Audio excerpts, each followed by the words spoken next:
Selamat siang anak-anakku yang terkasih, salam sehat selalu. Mari kita mulai dengan pelajaran kita hari ini, pendidikan agama Katolik. Kita awali dengan doa. Mari kita siapkan diri dan kita berdoa. Dalam nama Bapa dan Putra dan Roh Kudus. Amin. Allah Bapa yang Maha Baik di dalam surga, kami bersyukur bahwa kami boleh diberi kesempatan untuk belajar pada hari ini. Hari ini kami mau belajar melihat keselamatan yang Tuhan berikan bagi kami.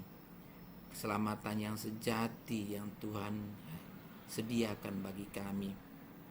Oleh karena itu Tuhan, bantu kami dengan rahmat-Mu, Roh Kudus membuka pikiran dan hati kami, sehingga kami bisa memahami semua maksud dari materi pelajaran ini. Demi Kristus Tuhan dan pengantara kami. Amin. Dalam nama Bapa dan Putra dan Roh Kudus. Amin. Baik anak-anakku yang terkasih, materi kita pada bab yang pertama ini ada 6 bagian, ya. Ada 6 bagian. Yang pertama adalah Allah, sumber keselamatan sejati. Yang kedua, beragama sebagai tanggapan atas karya keselamatan Allah. Yang ketiga, beriman sebagai tanggapan atas karya keselamatan Allah. Yang keempat, beriman Kristiani. Yang kelima, iman dan kebersamaan dalam jemaat. Yang keenam, Maria, teladan hidup orang beriman. Kita mulai dengan materi yang pertama, Allah sumber keselamatan sejati. Allah sumber keselamatan sejati. Anak-anakku yang terkasih, setiap manusia selalu menginginkan keselamatan, ya, dalam hidupnya, dan tidak seorang pun menginginkan hidupnya celaka. Tidak seorang pun menginginkan ia binasa, ya. Semua orang menginginkan keselamatan, sehingga setiap manusia memperjuangkannya untuk itu. Berbagai usaha manusia yang dilakukan untuk mempertahankan hidupnya. Seperti kalau sakit, ya ke dokter, ke rumah sakit, ya beli obat di apotik, ya. Ya, apalagi di masa pandemi sekarang ini, memang kita harus hati-hati, banyak makan vitamin supaya kita selamat, ya, kita sehat. Bagi setiap orang beriman, kerinduan untuk memperoleh keselamatan itu berdasarkan pada iman akan Allah sebagai sumber keselamatan yang utama, ya. Kerinduan kita untuk keselamatan kan bersumber pada Allah adalah keselamatan yang utama. Sejak semula Allah menghendaki agar hidup manusia itu selamat. Keselamatan itu ditujukan kepada semua manusia tanpa melihat latar belakang, ya. Keselamatan itu diberikan kepada manusia, ditujukan kepada manusia tanpa melihat latar belakang, tanpa melihat budaya, tanpa melihat suku atau kelompok tertentu. Karena Allah itu untuk semua. Ya, Allah itu untuk semua. Semua manusia itu berharga di mata Allah. Semua manusia bernilai di mata Allah. Sejak semula Allah berkehendak menyelamatkan manusia, bahkan semua ciptaannya, melalui berbagai cara dan berbagai kesempatan. Kesadaran akan Allah yang berkehendak menyelamatkan manusia dan segala ciptaannya haruslah semakin mendorong manusia untuk semakin dekat dengan kehendak Allah. Sejak semula Allah berkehendak menyelamatkan manusia itu. Namun kenyataan hidup sehari-hari yang kita jumpai bahwa banyak orang di zaman sekarang ini hidupnya semakin jauh dari kehendak Allah. Bahkan beranggapan bahwa hidup dapat dijalani tanpa kehadiran Allah. Banyak orang tidak lagi mengandalkan Allah. Banyak orang tidak mengandalkan Allah lah yang utama. Tidak mengandalkan lagi bahwa Allah itu adalah sumber keselamatan. Kita dapat menemukan berbagai macam pandangan tentang sumber-sumber keselamatan. Berikut ini ada 3 pandangan tentang sumber keselamatan. Yang pertama, keselamatan itu bersumber pada barang duniawi. Ya, segala sesuatu diukur dengan harta. Harta bendala yang menjadi keselamatan. Harta bendala yang menjadi sumber utama dalam kehidupannya.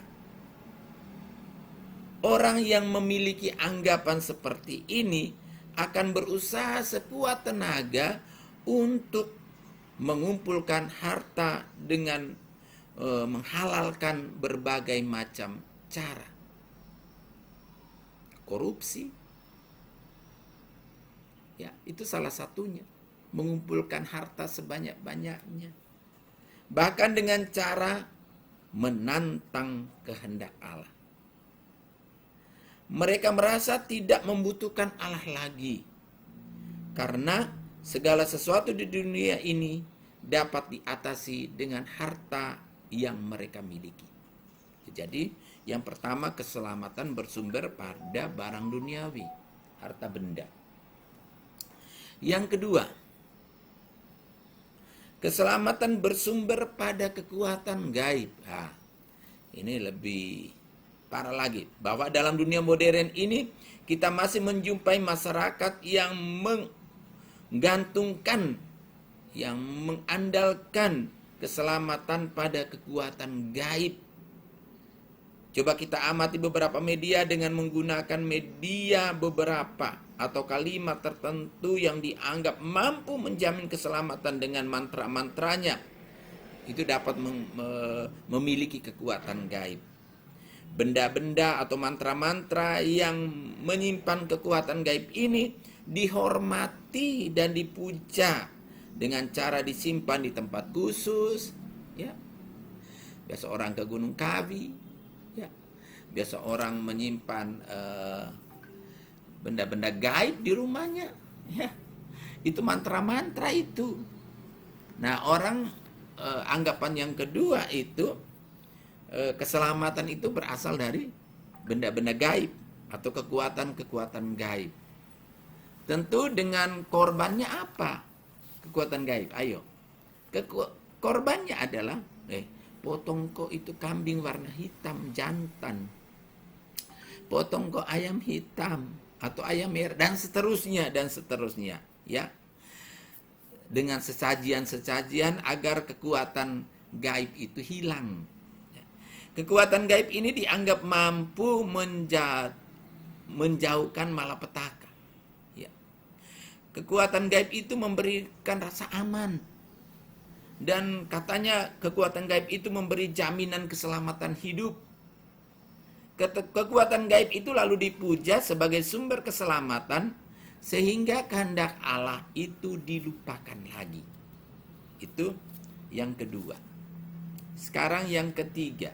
Kemajuan ilmu pengetahuan dan teknologi sebagai sumber keselamatan.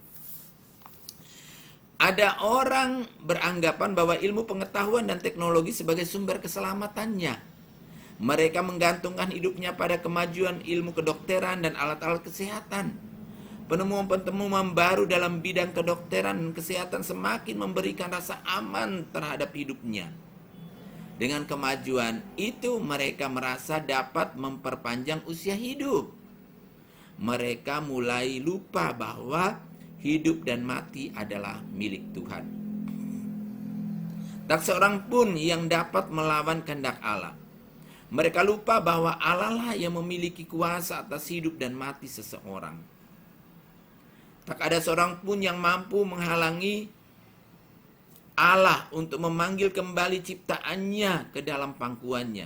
Ya, biar kecanggihan alat kesehatan, obat-obat, dokter yang handal, tetapi kalau Tuhan bilang, Pak Ardi sudah berhenti hidupmu, cukup sekarang, ya mati. Ya, jadi tidak bisa mengandalkan lagi kekuatan-kekuatan atau kehebatan teknologi dan pengetahuan. Ya, orang mati ya mati. Saya baca di sebuah internet bahwa sekarang orang mau berusaha supaya, bukan saya baca, saya dengar dari televisi bahwa orang berusaha untuk, karena kemajuan teknologi dan pengetahuan, bagaimana menghidupkan orang mati. Ya, jadi ada di beberapa tempat di negara-negara maju bahwa mereka tidak langsung kubur itu orang mati, tetapi mereka biarkan karena mereka mau melakukan untuk menghidupkan kembali orang mati. Ya. Baik anak-anakku yang terkasih, tidak ada seorang pun yang mampu menghalangi Allah kalau dia mau memanggil kembali ciptaannya.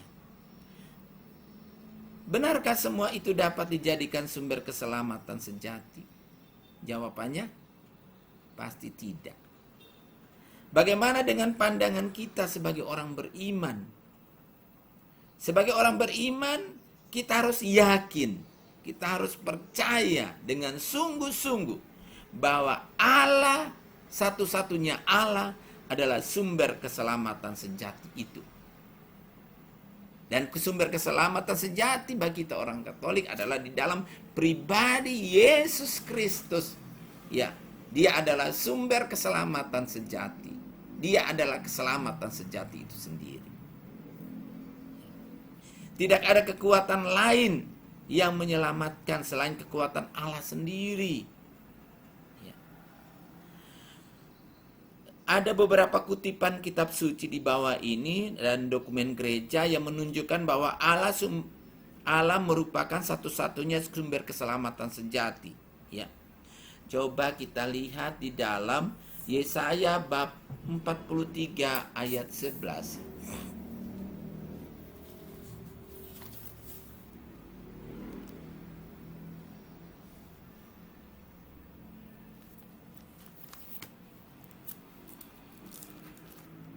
Yesaya 43 ayat 11.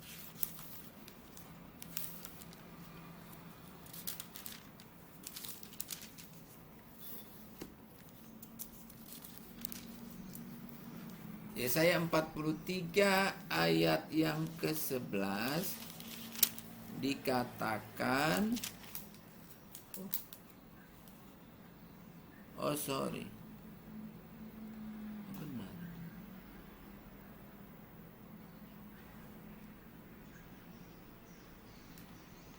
Ya, dikatakan, akulah Tuhan yang dan tidak ada juru selamat selain daripadaku, ya. Ya. Allah mengatakan bahwa akulah Tuhan.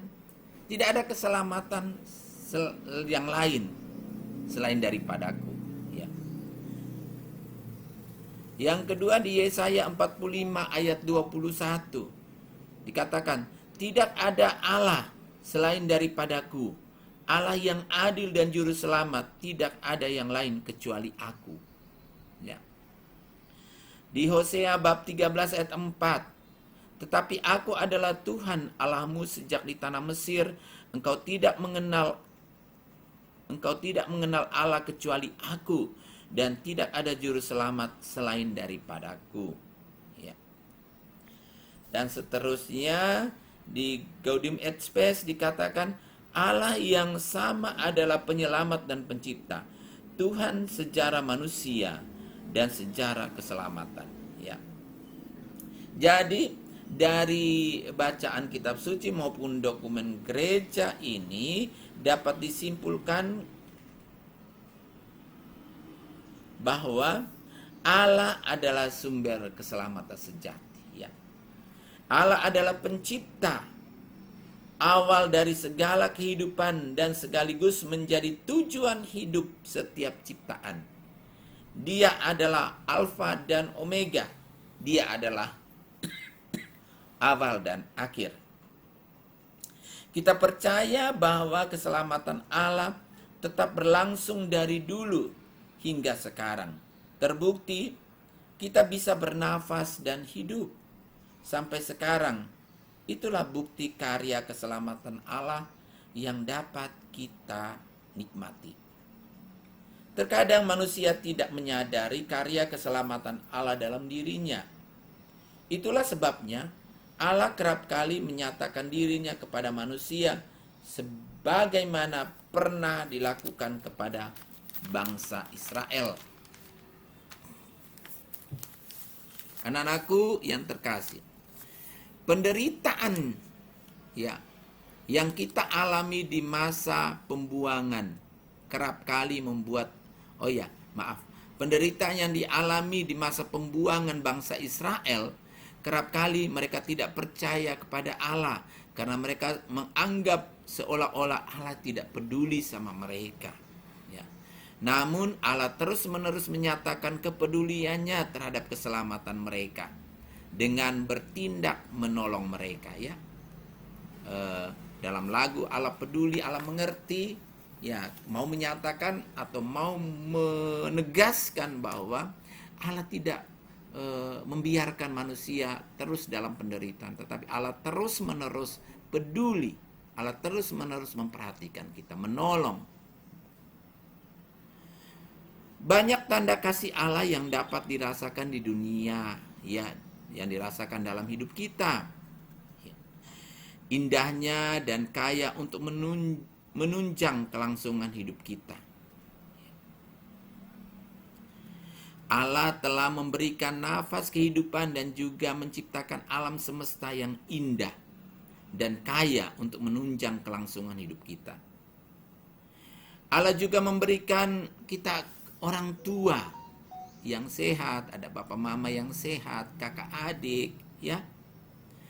Allah juga memberikan kita om tante, oma opa, saudara, tetangga yang baik, guru dan sesama yang peduli pada kehidupan kita. Bukti terbesar kasih Allah yang menyelamatkan umat manusia adalah dengan mengutus Yesus Kristus ke dalam dunia untuk menebus seluruh dosa manusia. Karena begitu besar kasih Allah akan dunia ini, sehingga ia telah mengaruniakan anaknya yang tunggal supaya setiap orang yang percaya kepadanya tidak binasa, melainkan beroleh hidup yang kekal. Dalam Injil Yohanes bab 3 ayat 16. Namun kenyataannya tidak begitu. Semua orang mau menanggapi karya keselamatan Allah melalui Yesus Kristus. Bahkan Tuhan Yesus sudah mengalami berbagai macam penolakan. Dan masih banyak orang yang tidak percaya, tidak mau menerima Yesus sebagai juru selamat. Ya, masih begitu banyak orang yang memfitnah Tuhan Yesus, ya, menolak kehadiran Tuhan Yesus. Padahal Tuhan Yesus begitu dekat dengan kita, begitu mengasihi kita, begitu menyayangi kita, ya. Tapi masih begitu banyak orang juga menolak kehadiran Yesus. Tetapi kita sebagai orang Katolik harus dan wajib tetap mewartakan Tuhan Yesus sebagai Tuhan dan Juru Selamat, ya. Tidak bisa tawar itu, ya. Sebagai orang Katolik tidak bisa tawar. Yesus adalah satu-satunya juru selamat, tidak ada yang lain. Ya. Penolakan manusia itu berpuncak pada peristiwa Golgota, ya. Peristiwa di mana Yesus disalibkan. Itu bukti bahwa mereka menolak Tuhan Yesus. Ya. Penolakan manusia terhadap karya penyelamatan Allah melalui Yesus tidak menghalangi kehendak Allah yang ingin menyelamatkan manusia sepanjang masa, ya. Jadi sekalipun manusia menolak keselamatan yang dibawa oleh Yesus, Allah tetap menyelamatkan manusia, ya. Karena wafat Yesus bukan untuk orang Katolik saja. Wafat Yesus bukan orang Protestan saja, tapi wafat Yesus untuk semua orang, ya. Semua orang. Karya penyelamatan Allah itu berlangsung sampai sekarang, ya. Dilanjutkan oleh pengikutnya melalui karya pelayanan dalam gereja yang kudus, ya. Dalam gereja juga ya ada karya-karya pelayanan sebagai bukti nyata bahwa gereja juga menyelamatkan orang lain. Ya, banyak hal. Contoh, misalnya masih memberikan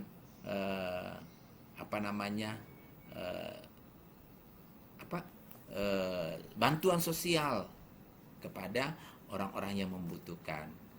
Contoh yang lain, ya, memberikan toleransi, ya, bersikap toleransi terhadap agama dan kepercayaan lain di lingkungan gereja, ya. Atau misalnya kita yang ada di wilayah tertentu, di rumahmu katakan, ya, tetanggamu mungkin saja tidak seiman dengan kita harus bagaimana? Hari Minggu mungkin orang kerja bakti, kita ikut kerja bakti. Nah, itu sebagai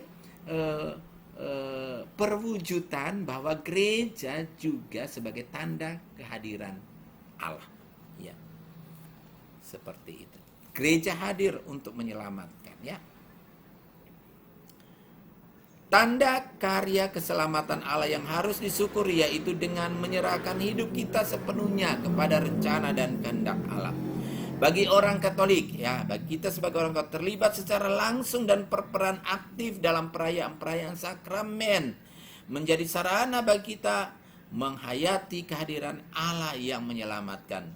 Mengikuti perayaan-perayaan sakramen harus disadari bukan karena menunaikan kewajiban semata, tetapi kita menimba kembali sumber hidup itu. Jadi kita pergi gereja misalnya sudah dibolehkan untuk masuk gereja, ya kita ke gereja bukan karena kewajiban, tetapi kita mau menimba kembali rahmat kehidupan, rahmat Allah, ya. Yang kita sekarang mungkin mengikuti misa online, ya, kita mau menimba kembali rahmat kehidupan, rahmat Allah, ya.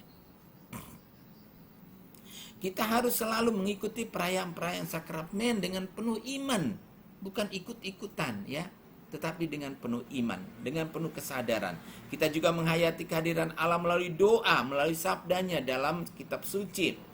Allah telah mengasihi kita dan berkehendak menyelamatkan kita, maka kita juga harus mampu memberi tanda kehadiran Allah yang menyelamatkan bagi sesama melalui berbagai macam karya belas kasih seperti yang dilakukan oleh Ibu Teresa, ya.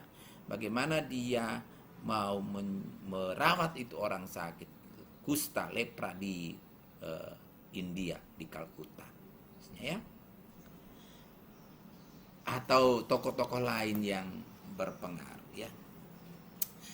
Dalam melaksanakan tugas pelayanan bagi orang-orang sakit, cacat, mereka yang tersingkir, ya.